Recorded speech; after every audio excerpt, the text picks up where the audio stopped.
sa'yo, kala ko'y pag-ibig mo ay tunay, pero hindi nagtagal lumabas di ng tunay na kulay. Ang iyong kilay mapagmataas at laging namimintas, pero sarili kong pera ang iyong winawaldas. Para kang sphinx, ugali mo'y napakasting. Kung hiyain mo ko talagang nakakashrink. Girly bidi bye bye, don't tell a lie. Bakit mo ako laging dinideny?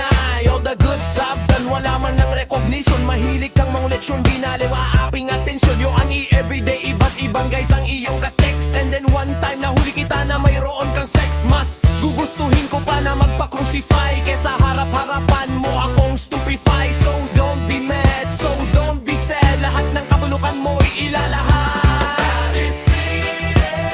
Kinat sa festival, Kanisire. Kinat sa festival, Kanisire.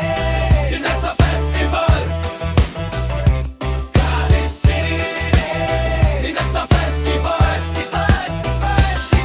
buhay ko ay nag-iba simula nang makilala ka. Every hour, every minute nais kang makita ka. Halos di kumain, makausap lang sa phone. Between you and me until the break of the dawn. No one else come close, pangako sa isa't isa. Ngunit napatunayan mo na ba na babalikan ka niya? Pinaktapat sa akin na siya'y mamahalin pa rin. Anong magagawa ko kundi ikaw ay palayain? Halos isumpa sa sakit na naidulot, pero bakit ang katulad mo di pa rin malimot? Nagmahal ako ng iba, ngunit ako'y bigo. Sa pag-ibig ko sa'yo, ako'y bilanggo. Tumingin sa salamin na laalala ang nakalipas. Masakit palang maging manakibutas, pero bago ang lahat ipagtatapat sinta.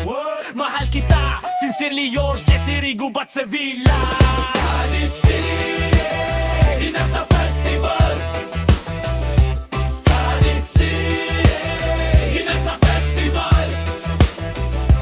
Kanisire, kinat sa festival. Kanisire, kinat sa festival.